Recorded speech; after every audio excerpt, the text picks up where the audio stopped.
Hey everyone, Brian here.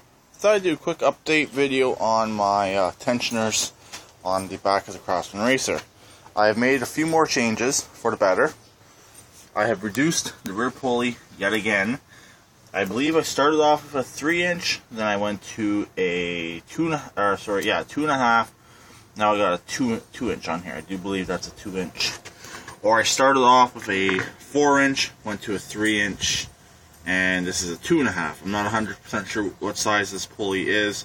I don't have a tape measure handy, but it's smaller than what I had. Let me show you.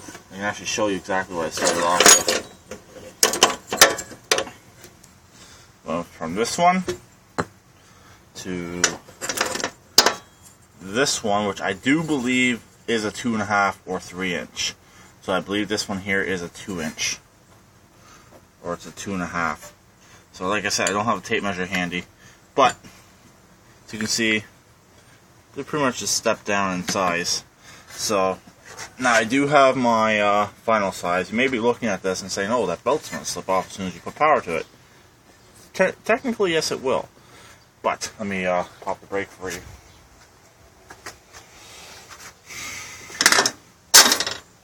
We got full tension. And as you can see, it's making good contact on the back and on the left hand side. The right hand side sloping away, which is okay as long as you got half contact is okay. This idler pulley right here is the metal one again, and more on that in a second. But that one there, the edge of it is pretty much in line with this side of my pulley, which is keeping it under good tension. You may be wondering why I have so many holes up there. Yes, I did do trial and error. I drilled a hole, and I put the pulley in just to figure out where I want everything. So here is my flat back idler pulley. Right here, I did have another flat back idler. Shania is barking at Emily loves her dogs. She is trying to move around and she's crawling, so instead of being in her chair. So I had this pulley right here, which is also a flat back. But I swapped that one out with the idler pulley that came on the front, which is a V pulley. So how I have it, you may be wondering though, they look really, really close. They are really, really close. Basically, this one here is keeping it in line with the pulley. This one here is actually, so the flat of this part here is in the flat part on this pulley here. And then the V is pretty much into the V groove on this side of this pulley. So this side of this pulley is actually holding it onto the flat pulley, and it's also using a bit of the V pulley. Let me just reach underneath here for a second. Yep, exactly how I said it. And these pulleys, there's only a few thousandths of an inch between these pulleys. I have spun this up, it works perfectly fine. And then this side of this pulley is also in the V groove, but when you put the brake on, it tends to slip out of here, so I added a tensioner. It's just a bolt, a flat bolt, flat edges down so I don't scrape up my belt, and I have a nut on the top, and then I have a nut in the washer up here.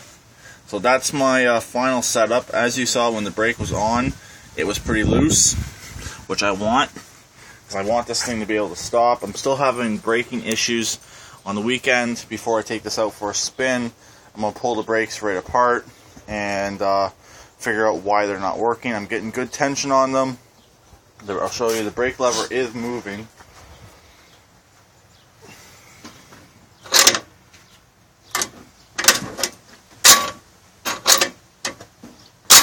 So the brake lever is moving really, really well, but I just don't have brakes. So there could be some grease in there. I don't know what's really going on, so I got to take that apart, clean it all up, and figure out what's going on with that. So I know I started off with a bigger pulley right here. Then I figured, okay, I'm still having issues with the braking system, and the tires are wanting to spin. With this pulley here, it was working, but I don't really want this thing to be, when the brake's on, just to be rolling a little wee bit. Or rather, if the brake is on, I want it to be completely stopped.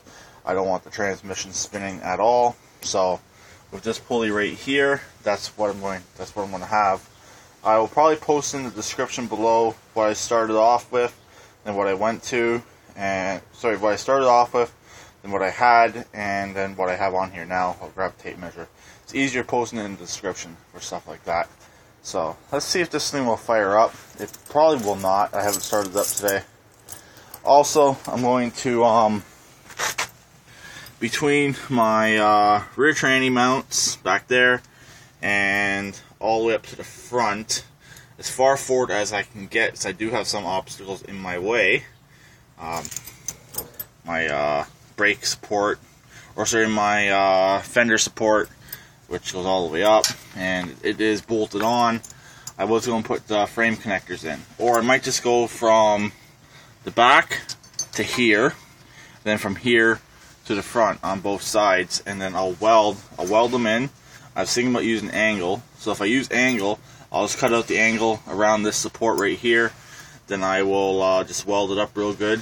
And here is Emily Loves Her Dogs. Yes, she crawled all the way from the deck to here. She cannot walk, if you're wondering. So, and then from here on both sides, all the way up past my old front end support right there, which I was going to weld up, but I figured I won't bother. It should be okay all the way up to the front. So I'm thinking about doing that using a piece of angle, or I'll use a piece of flat stock. I haven't yet decided. Also, you see these bolts are out. I have these two bolts out on each side. It does make it easier on these particular tractors to get that rear pan off.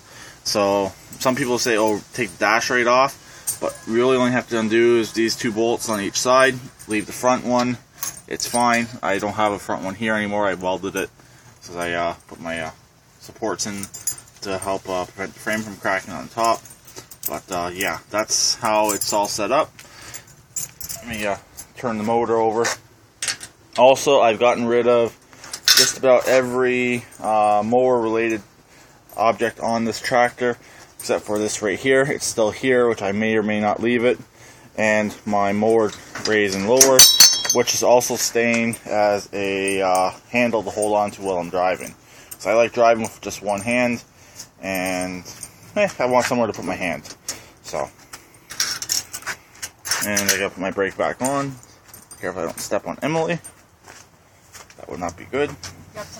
I know, it's just a pulley. Where is it? Underneath the tractor.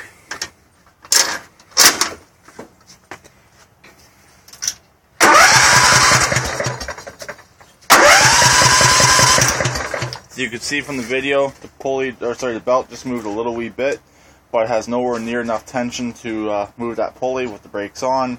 So, like I said, just got to figure out why my brakes are not working and go from there.